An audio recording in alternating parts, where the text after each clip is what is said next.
on. I'm just waiting for someone to come on with me, but we're having a little bit of problems connecting, so I really hope that it works soon. This is the first time I'm trying that go live together thing on YouTube, and I'm just waiting for him to join us. Okay. Hopefully it'll start working soon. I've guessed.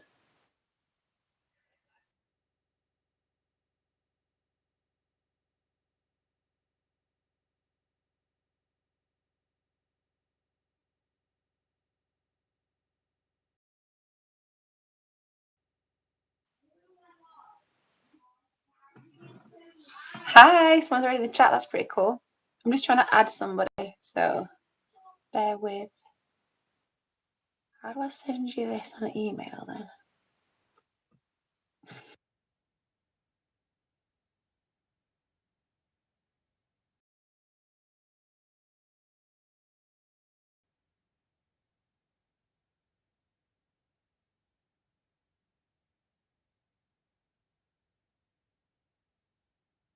UK or the United States, that would be awesome. So just please send your messages in, and when Joel arrives, we can ask him loads of things.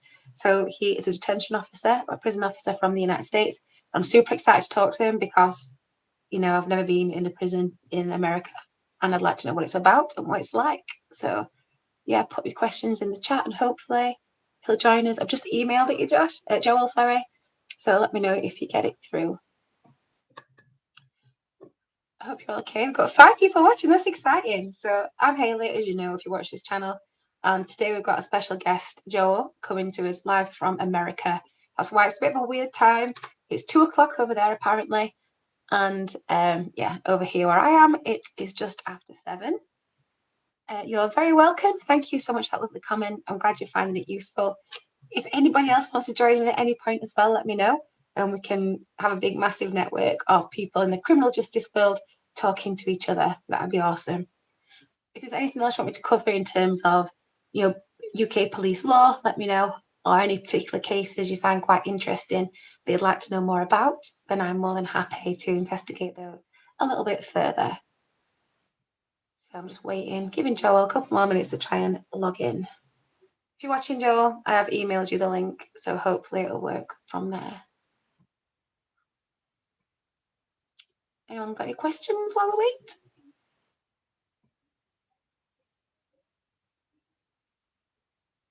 Ah, hey.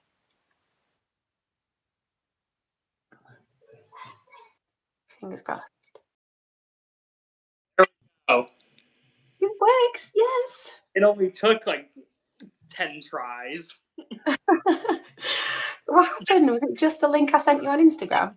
No, I had to go through the email. Ah, fair enough. Yeah, I guess for some reason it wasn't working on my laptop, so I just switched to the iPad. Oh, fair enough. How are you? Tired. Have you just finished work?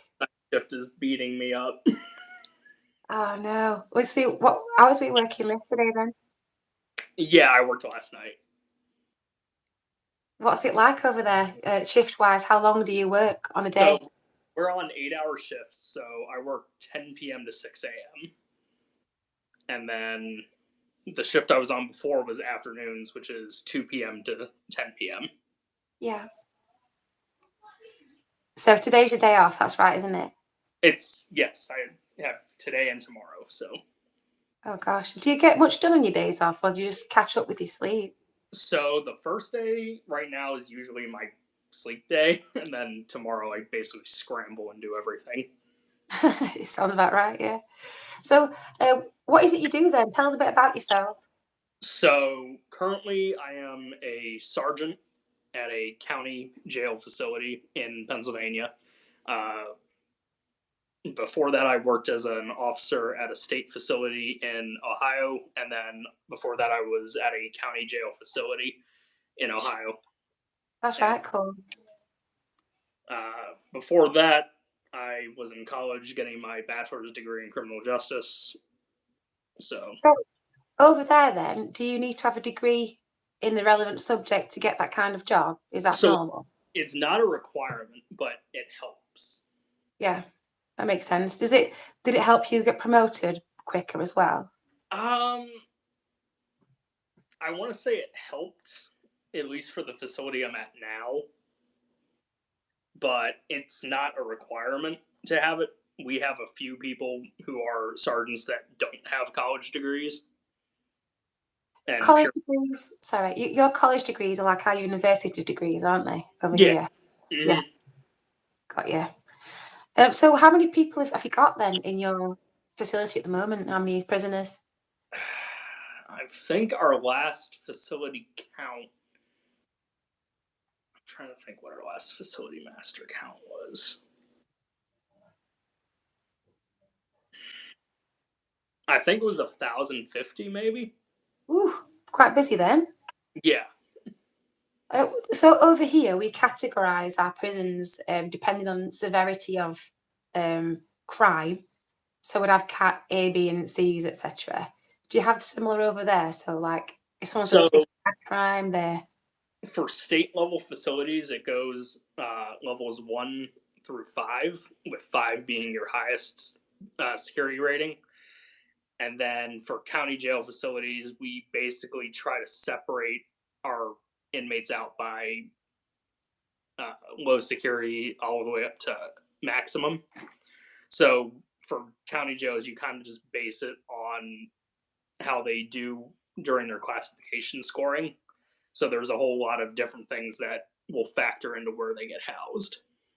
wow. So what kind of things then? If I was presented to you, what kind of things would you be looking for to So we, categorise me? we usually look for previous criminal history. We look for what they're being brought in on.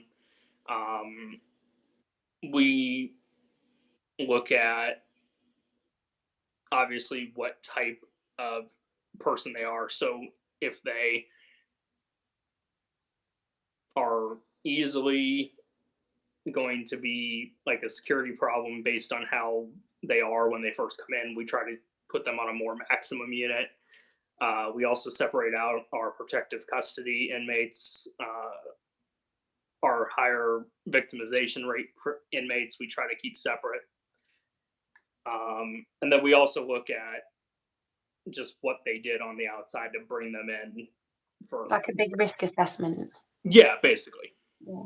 Well, do you find then that, 'cause especially over here, specific offences, so people like sex offenders, will get targeted by other people in prison? Is it the same over there? Like they'll be attacked and stuff. It depends on if they let their offense get out to the other inmates.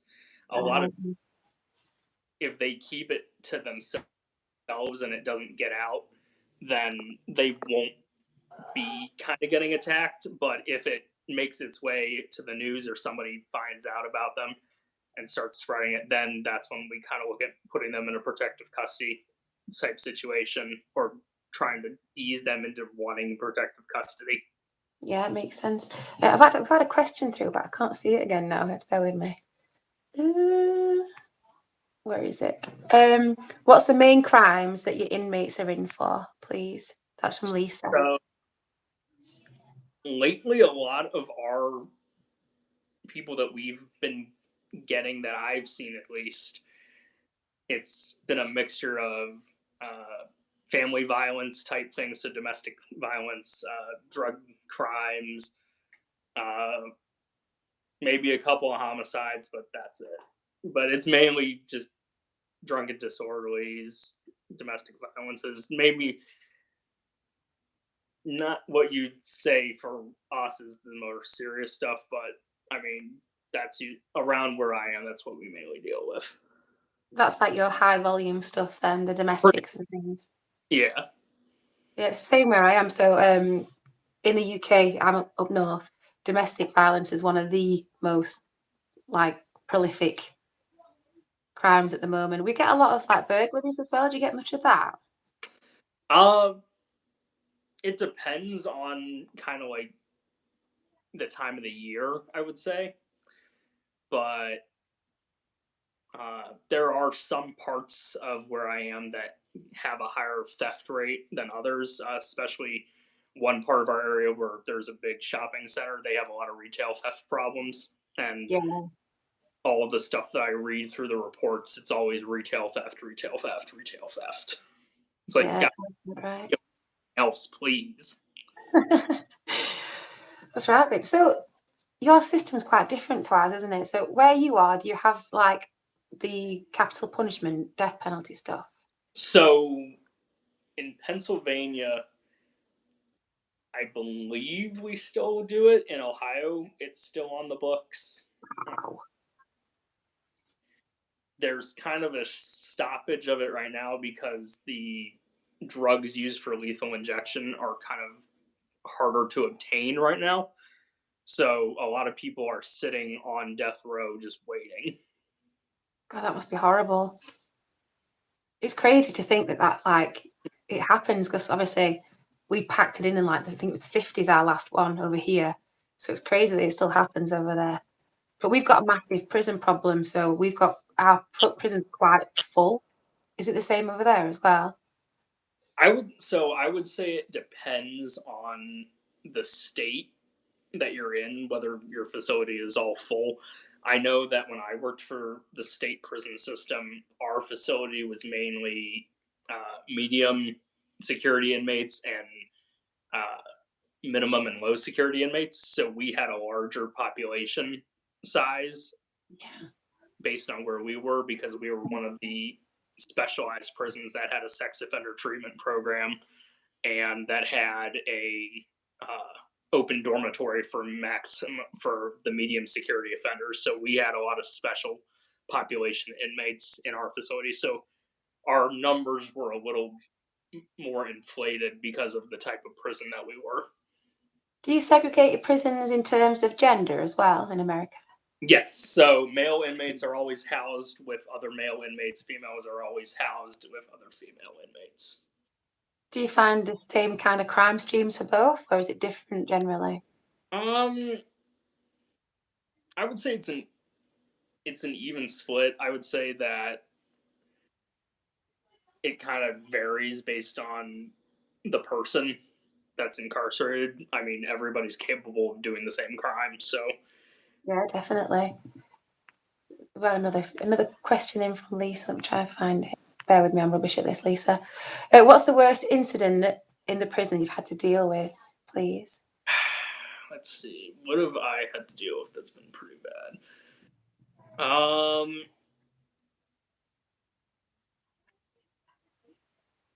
So when I worked for the state, I was working as an extra officer in a housing unit that was on our medium security side of the prison, and two inmates who had just been released from uh, the administrative detention area in the facility came back in to that unit and basically started brawling with half the inmates in the unit.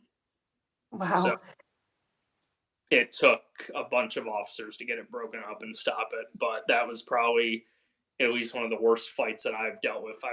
I haven't personally dealt with it, but we've had other officers I've worked with deal with suicidal inmates.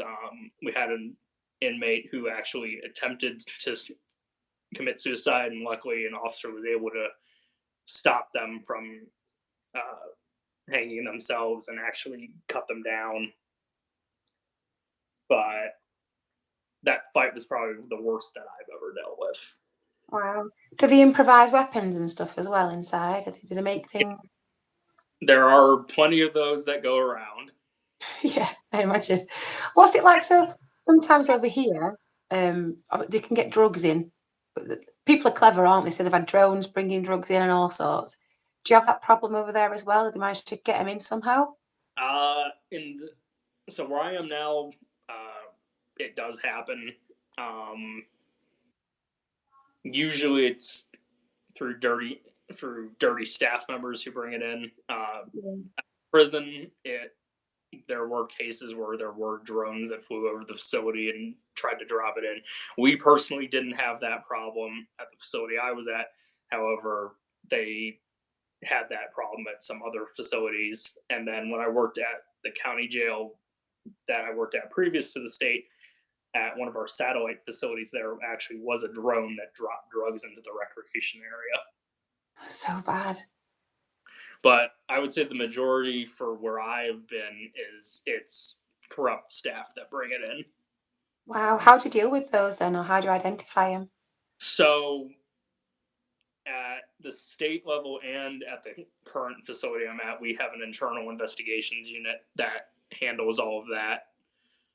And they're constantly doing surveillance operations. They're listening to inmate phone calls. They're looking at the messaging applications on the inmate tablet system. Oh, wow. What's Uh, that? so this is a GTL tablet, which is the tablet system that the inmates have in the facility. And they can do video visitation through it with their families, like FaceTime calls, Mm. phone calls on it. They can do classes on it for their GED. They can just do a whole bunch of different stuff on it. But there's also like a text messaging app that they can use, and that's how a lot of stuff gets found out through that. Wow. Do you get a lot of prisoners that get rehabilitated then? Or do you see a lot of people coming back in the system?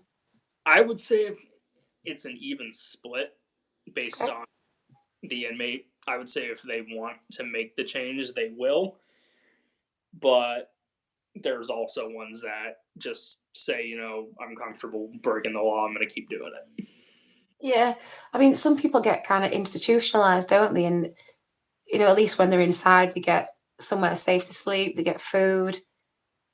So it Right. can be, yeah, it can be a little bit where they actually feel more safe in a prison than they would do on the streets. I mean, that happens over here. I don't know what it's like over there. I would say we have that too here, especially with a lot of your homeless population. Jails are the only place that they can go to get a warm place to sleep, a hot meal, that type of stuff. So, especially when it gets colder out and winter rolls around, we see a lot of our homeless population committing a crime just so they can get somewhere warm to sleep. Yeah, yeah. Oh, that's so sad, isn't it? hmm Do you get, obviously, I'm a bit rubbish when it comes to geography in America. Do you get quite cold then, or you're in one of the hotter places? Uh, so I am in an area that gets pretty cold. Okay. I'm in the UK, it's always cold. We're just used to it over here. Right. Yeah, you guys are a lot more cold and rainy than we are right now. It's actually very nice and sunny today, but still very cold. This is my natural skin colour. That's how cold we get over here. I'm redhead Right. anyway, so I'm practically blue, but we are always quite cold. Um, okay. So when people come to you, I don't know if it's obviously something you've dealt with before. We have generally 24 hours in custody with someone before we can ask for an extension when we first arrest someone. Is that the same in America? Do you know? So the way it works is anyone who is brought into the jail, they're going to stay in jail. There's no 24-hour waiting to get an extension. Once you're in jail, you're in jail. Yeah, so yours is more like the after they've already been through custody in the courts, they come to you for the big one. Like we've already got your sentence, you're here now. So jails and prisons differ in that jails are pre-trial holding. Yep, So we're kind of like a mix of the police custody suite yep. to the HMP all kind of rolled into one place. Wow, So okay. we have the intake department, which is like police custody. So they come in, they'll go through the booking process, they'll be down there. And then usually within 24 hours, if everything runs smooth and there's no problems and they don't cause an issue and we don't get backlog of people, they get sent upstairs and put on one of the housing units. And then they'll be there either until they bond out of prison or they'll be there until they get through the completion of their case. Wow. I bet you're really busy. Yeah, we are very busy. We are very, very, very busy. Wow. I'm trying to think if there's any more questions popping through. It's tea time over here, you see, so everyone's putting like kids to bed and stuff. In terms of like what you see going forward for like women in prison, how are they treated in terms of their like if they get pregnant or things like that? Are they quite well looked after, or is it taking the child away and Um, into the system? so at the county jail level where I am, obviously they get medical care. Um, they're looked after while they're in jail. Now, when they go to the state level, if they're pregnant, they're still getting the medical care. They're still being looked after. But once they have the baby, usually they get a day or two to spend with their child in the hospital, and then that child is either given to a family member who can take it, or they're put into the child custody system and they'll go through the foster care system and get a foster family or something like that. But while they're incarcerated, they obviously can't have custody of their child. But usually, what I've seen is a family member is usually able to step in and take custody of the child. So at least somebody that they know is taking over. That makes sense. Do you have much problem with gangs over there? Uh, it's about a 50-50 thing. I know in the state we had problems with it. County jail, at least where I am now, we don't have too big of an issue with it. Now, the jail that I had started in, we had a good bit of a problem with it to the point where we had caught a couple of officers actually working with one of the gangs in the facility to actually bring in drugs and phones and all that. Oh my god! It's just I think like from what we see on TV and stuff, there seems to be like a massive gang culture in America. There's like two main ones. Is that just in like California and stuff with like the is it Bloods and the Crips? So that's usually California type stuff. There are a lot more gangs and correctional facilities than just the Bloods and the Crips. Those are the ones that everybody kind of thinks about, but Yeah, yeah. there's a bunch of different gangs. Basically, there's too many to even count. You're in. So are you near New York ish? New York, not like I'm trying to think how far away we are. You probably have to go a little ways, but we're near it. Yeah. So do you have like mafia things going on, or is that just TV? That's just TV. Is it? That's Oh, that's usually just TV. fair enough. You got any questions about what it's like over here? So you said that you have to hold them 24 hours before you can ask for an extension. So I'm guessing it's different for when someone gets brought into custody in the UK rather than when they get brought in America. Well, if they get what happens here is so say you arrest somebody, you'll take them into custody in front of a detention, like a maybe a custody sergeant, so a bit like yourselves, and you'd say, right, I've got this person, you've got necessity as to why I've arrested them. So it'd be like, I'm arresting Hayley on suspicion of burglary. Um, the necessity is that you want to prevent any further loss or damage. You want to do a prompt and effective investigation. You can hold me in custody while you do that investigation. But obviously, depending what the crime is, you're supposed to get 24 hours, but it's a maximum of 96 before charge. So, say it's like a really big case you're working on, and you've got to get all this info, but you've not got enough to charge someone. You can ask for extensions. So you get an original 24, then you can extend it to 36 with superintendent's permission. Then you've got to keep going back and get another 9 hours and stuff until you get to a maximum. I think it's 3 bouts of 36, which makes up however many it is, 90 odd.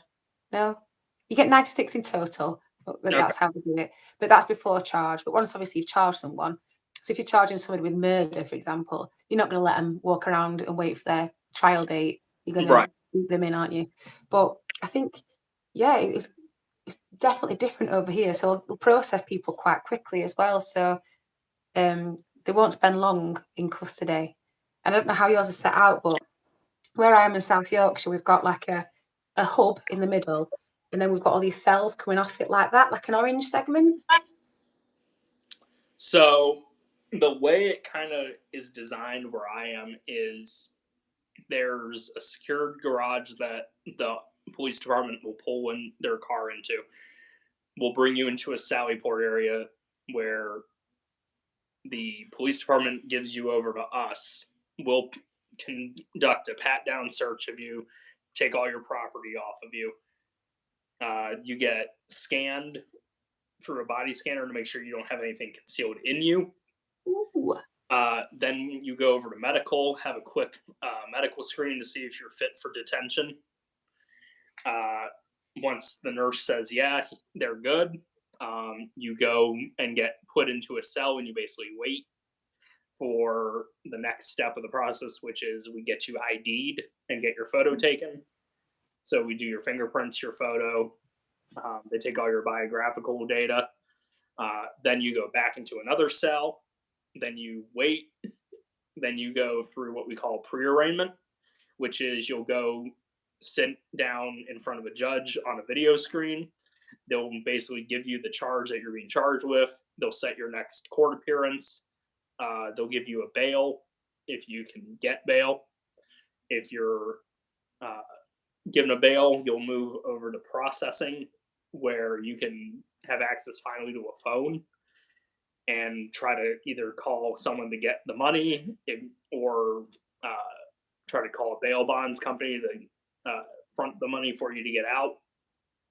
And then if you're unsuccessful in that, you'll go through the rest of the process, which is you'll go through the processing questions, which is this long questionnaire that we ask you to basically start that classification process.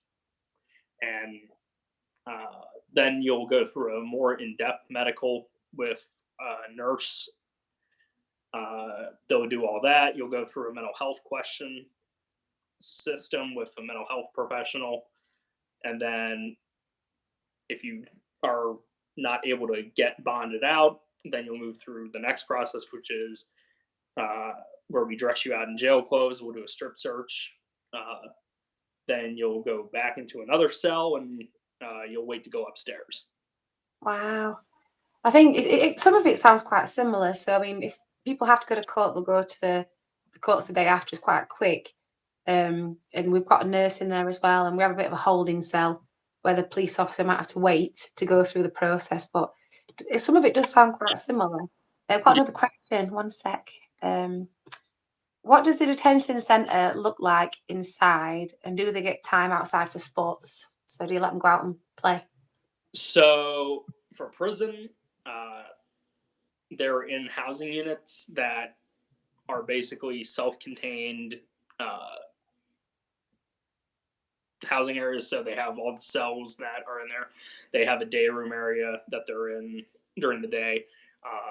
They can go to recreation outside, so they get open air recreation. They get indoor recreation. They go through their daily routines. So they go to meal. They do all that.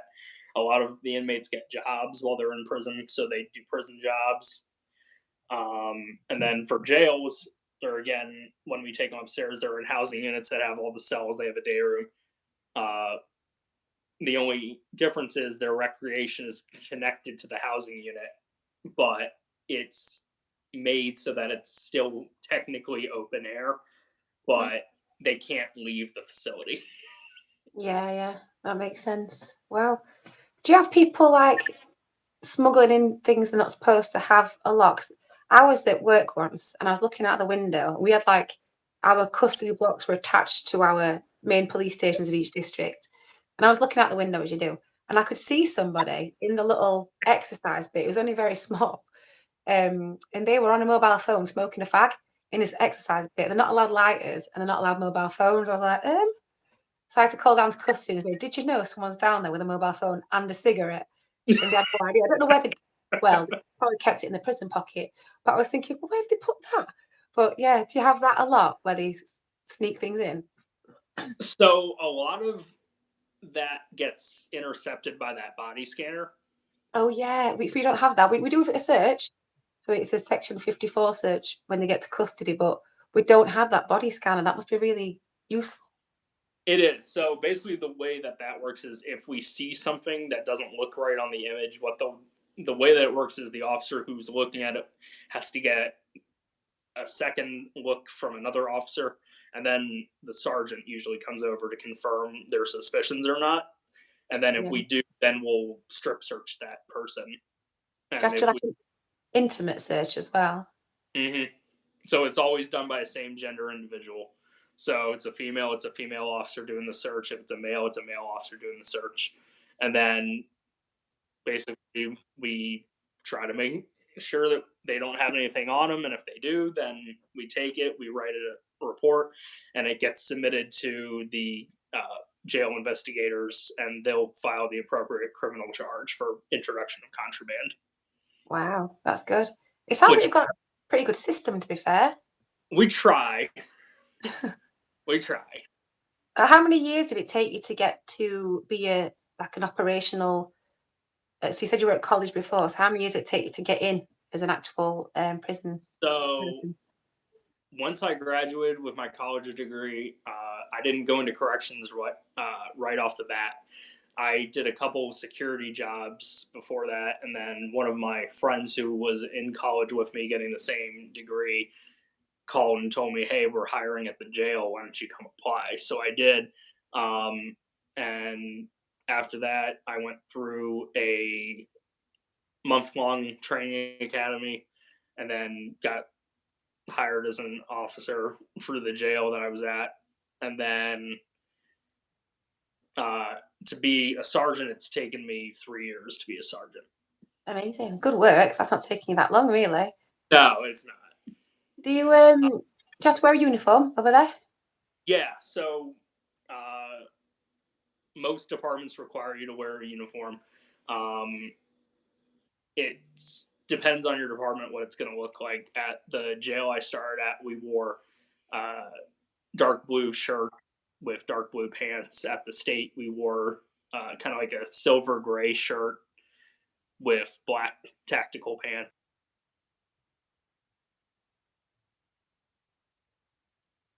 Wear a dark blue shirt and dark blue pants. Cool. Do you have access to like handcuffs and batons and things? So we do carry handcuffs.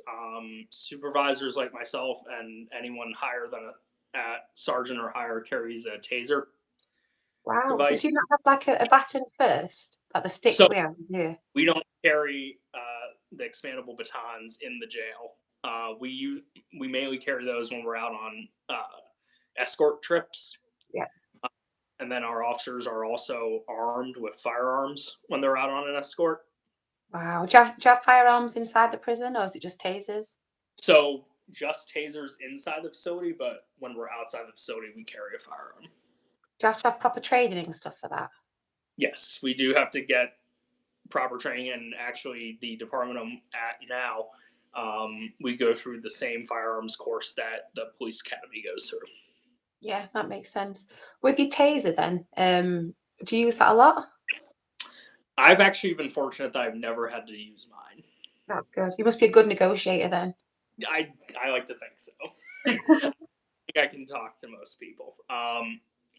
The taser that I do carry, though, has a very storied history to it because the person who carried it before me actually used it quite a bit. Wow, okay. Do you have to every time someone uses a taser over here, it gets recorded, and you've got to justify why you used it? Is it the same over there? So you have to say I used it because of this, this, and this, or Yeah, there's a use of force report that goes with it, oh, that's and good. we have to justify it. Um, what I wish that we had was I wish we had body cameras. Yes, we've got body cams. We don't have body cameras, and I'm working on trying to push for that at where I am. Yeah, yeah. Um, we Do used you had them at the state level, and then we yeah. had them at the county jail I was at prior. All the supervisors had them, and then our special response team also had them there. But I'm working on trying to write the proposal for them at where I am now. That makes sense. Do you get targeted a lot? So the prison staff get targeted by inmates? Um, I would say it depends. Uh, we've had some inmates threaten staff to assault them or throw bodily waste on them and stuff like that. But Yep. I've never had an inmate ever do that with me. I like to think that if you treat them with respect, they'll respect you. Yeah, that's nice. I mean, because sometimes people are just victims of a circumstance, aren't they? Do you have a lot of people that you think, that they've just fallen on hard times and in a different life they would have ended up differently? And do you find those people just really want to change and turn their lives around? I would say the majority of our drug offenders are that type of people. Now, whether they want to actually fix their lives is a different story. I know that there's a lot that say they want to get clean, but ultimately don't. They're just trying to gain sympathy and try to get over on you. But there are those that do genuinely want to make a change. And when I worked at the county jail I started, I actually had one of those type of drug offenders that wanted to genuinely make the change, uh, and actually ran into me outside the facility and uh, expressed that I was one of the people that helped him get clean and sober and off the drugs. That's amazing.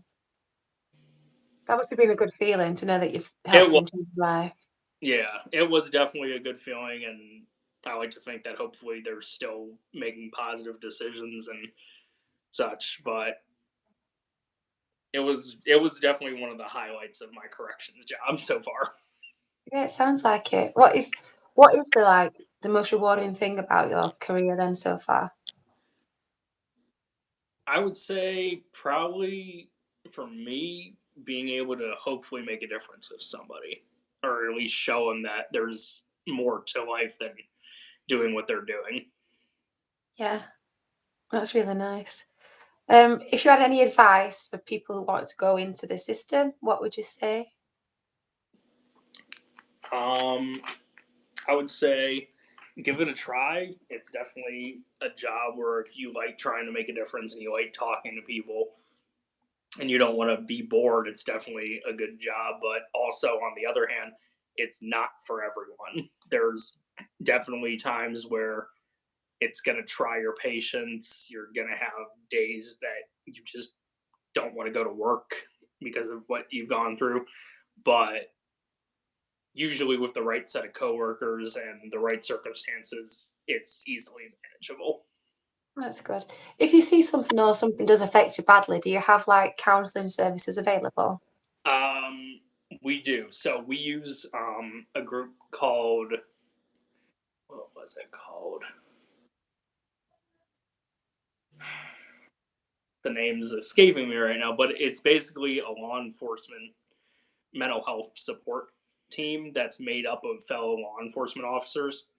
So it's made up of people that actually understand what you're going through and are able to help you cope with what you're going That's awesome. That's right. Good. Thank you so much for talking to me. I've just noted it's been about 40 minutes. Sorry. through. Right. Um, is there anything else you want to talk about? Um, Not really. I think we pretty much covered it. Thank you.